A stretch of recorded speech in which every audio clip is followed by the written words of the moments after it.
All right, Alabama fans, you know what time it is. Southeastern Conference play. Miami in the rearview mirror. Mercer in the rearview mirror. This is Touchdown Alabama Magazine. I'm yours truly, Stephen M. Smith. And I'm Patrick Dowd.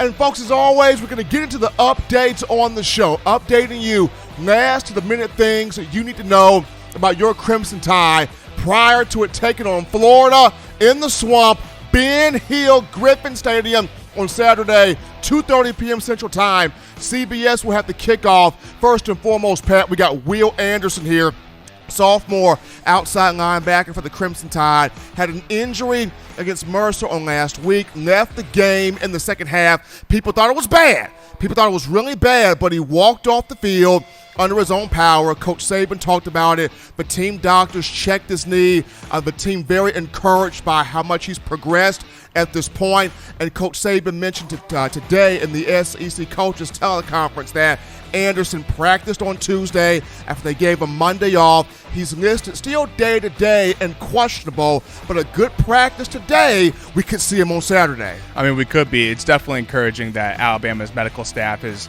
kind of giving him the clear to get back at practice, because we both were watching it live, and it did not look good initially first time. I mean, they were going right at Will's knee. Yeah, I mean, the guy, anytime we have some sort of contact in that lower leg injury and just the way it was, I think Alabama's pretty thankful that he's back at practice already and is sort of day-to-day. That's just really encouraging for fans and the team to be heading into this game. Absolutely. Now, of course, Pat, all the Alabama fans, you want to see 31 on the field. We saw last season in the conference-only schedule the plays he was able to make.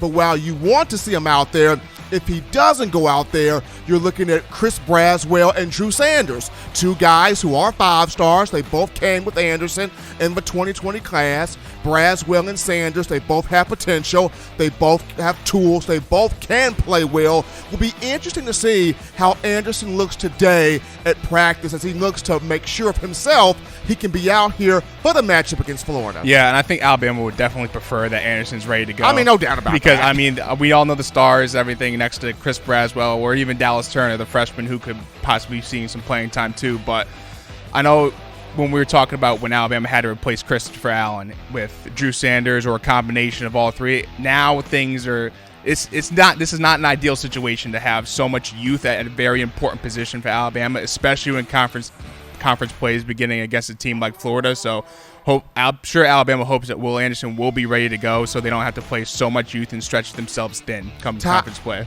Tide fans, Pat, will have their eyes and ears glued to not only the Saban press conference tonight, but also Saban's radio show, Hey Coach, on Thursday, getting those updates on Will Anderson. But good news here, Pat, in the secondary, Alabama will have Josh Jobe and Jalen Armour Davis for Florida. The two starting corners did not go against Mercer due to banged up, nicked up a bit in practice, so Nick Saban decided to go with the young guys, Marcus Banks and Kool-Aid McKinstry. Both guys played well, but it's good to have Joe, but it's good to have Armour Davis on the field against Florida. Yeah, like I was saying before, it's good to have experience when you're going into this hostile environment like the Swamp. And Josh Jobe definitely has a lot of experience. Started last Florida season. native. Florida native. I'm sure he's looking forward to this game. And Kool-Aid McKinstry and Marcus Banks, they played well last week, but just to have some upperclassmen back to this game, I think is going to be really needed. Speaking of experience, Pat, LeBron Ray. Coach Saban mentioned, he suited up for Miami, didn't play. Suited up for Mercer, didn't play. Worked back from that groin surgery.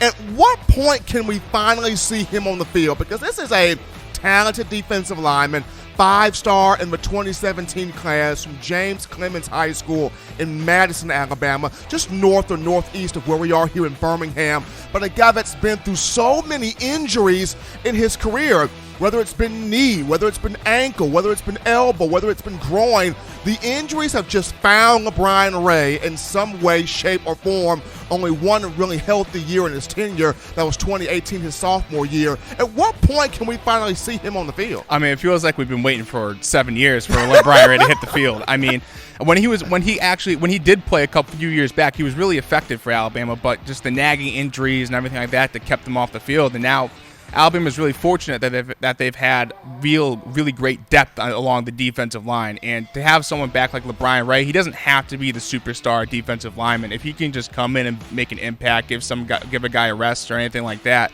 I mean, that's just a huge plus to the defensive front. If he can just put something on tape, Pat, that's for me. If you can put something on tape, this is your final year. This is the final opportunity for these NFL scouts to kind of evaluate you, because all they know is, well, he's always hurt. Yeah. So if he can put something valuable on film, starting with the Florida game, hopefully he plays against Florida, and throughout the remainder of the season, this will be good for him moving forward in terms of the draft. But, Pat, we get into now this Florida matchup. Gators have been talking a little bit. You even have Brenton Cox, a former Georgia transfer, now in his second year at Florida or third year at Florida, talking about, we ready, but are they ready? Is Alabama ready to face us? You got Steve Spurrier, former Florida head football coach. You got Shane Matthews, former Florida quarterback, saying, we're thinking upset. We're thinking Florida can get this one. There is so much confidence.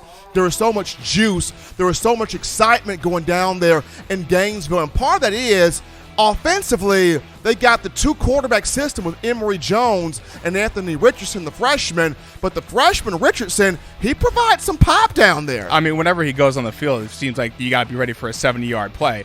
I mean, this guy has 275 rushing yards in 2 games. He's only attempted 11 passes all season. They've gone for 192 yards. It seems like whenever he goes on the field, it's a long touchdown.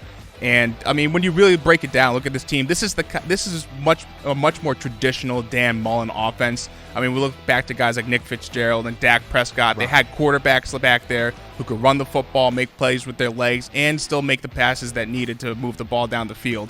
And even I think, when you come in with a 2-quarterback system, you got to kind of worry about rhythm. And I think that's something that you're going to need against this Alabama defense. And whether it's Emory Jones or Anthony Richardson, it's going to be interesting to see how long they kind of trade back and forth between the two. As much as I do like Jones, and I feel like with Richardson, he would give you, I guess, more of a balanced attack there. He's got 4 total touchdowns on the year, 2 rushing, 2 passing. But we go to the receiver room. Florida's receiver room lost a lot when you look at Trayvon Grimes gone, Kadarius Toney gone, Kyle Pitts gone. But Jacob Copeland returns. This is one of the guys that was 4th on the team last year in receiving. 23 catches, 435 yards, 3 touchdowns. He needs Florida this season. 6 catches, $190, and 2 scores. He's kind of a compact guy, not a tall guy at 6 feet, 203 pounds, but the young man just makes plays. And this is somebody Alabama secondary has got to key in on, whether it's Malachi Moore defending him, whether it's Josh Jobe, Jalen Davis. You got to keep your eyes on Copeland, because he's not only their speedster, but he's a guy that's just got dependable, reliable, secure hands on the field. Yeah, and he's been really impressive the first few games. I think he was the one who connected with Richardson against USF for the 75-yard touchdown. That was Copeland. But if I'm being honest, I think this is a real area of concern for Florida. I mean, he's the only guy who's going to be able to get open. This is an Alabama secondary that hasn't given up an inch so far this season. So I think they're going to really have to rely on other guys in that room, or maybe even some tight ends or running backs to get involved in the passing game to maybe free him up and just to diversify the looks that they have on offense. The big thing coming into this matchup, Pat, is going to be Alabama's offensive line. After the game against Mercer, we saw Chris Owens ticked off. He looked like, and he talked about it, I didn't play my best game. I didn't do what I was supposed to do. The offensive line as a whole took ownership of that game, because Bryce Young got hit a couple of times against Mercer. This week, you're facing Todd Grantham, a blitz mastermind. He's going to want to come at Bryce Young every single chance that he gets in this game. How important is it for Chris Owens, for Evan Neal, for this entire offensive line? When the blitz comes, you got to give Bryce some time. Because we know if Bryce has time, he can make plays, but you got to give the young man some time. You absolutely have to give him some time, especially like what I mentioned before. It's a hostile environment. I'm going to say it again. It's hostile. It's the first time that Bryce Young's will be on the road against a maximum capacity crowd in the Swamp. So if he has constant pressure in his face, the noise is going to be an ailment to the offense. And someone like Zachary Carter, someone who is someone on Florida who Alabama really has to worry about. He has 3 sacks so far in the first 2 games. And Todd Grantham, like you said, is going to be wanting to come at the young quarterback. Going to be huge for Alabama's offensive line to protect Bryce Young, get that going. But Pat, in your opinion, when you're facing this type of defense, all out the gate right here, being able to run the football. I know fans want to see Bill O'Brien open this offense up, get Bryce on the attack to Jamison Williams, to John Mechie, to Jaleel Billings if he takes that field, to Cameron Latu, to all these options. But when you have a Brian Robinson that's been running the ball angry these last 2 games, and he's been waiting for that moment to kind of break out and have his moment, have his stamp on this offense, and you have other guys behind him, Jace McClellan, Trey Sanders, Roydell Williams, that can run the football. Is this a moment, Pat, that you lean on that offensive line and let them show you how much they've gotten better since the Mercer game, and let them show you how much they have improved? Is this that type of moment? I mean, I think it's no question they have to be able to run the football on the road. I mean, the run game is probably one of the only aspects of an offense that travels. Sometimes, the crowd noise can kind of get involved and disrupt some of the passes, some of the timing. But if you can dominate the line of scrimmage and move the football on the ground, that's just going to translate no matter where you go. And getting someone like Brian Robinson going, especially with his physical style of running, I think is going to be really important. And Alabama's been able to move the ball consistently as a committee and from the backfield, whether it's Robinson or Jace McClellan or even Trey Sanders is going to get involved back there. So I think that if they're able to run the ball, it's going to be a huge, huge advantage for them. This is going to be a statement game for Alabama's offense, absolutely. But I think for Alabama's defense, this is a statement game for Pete Golding, because so many people have talked about it.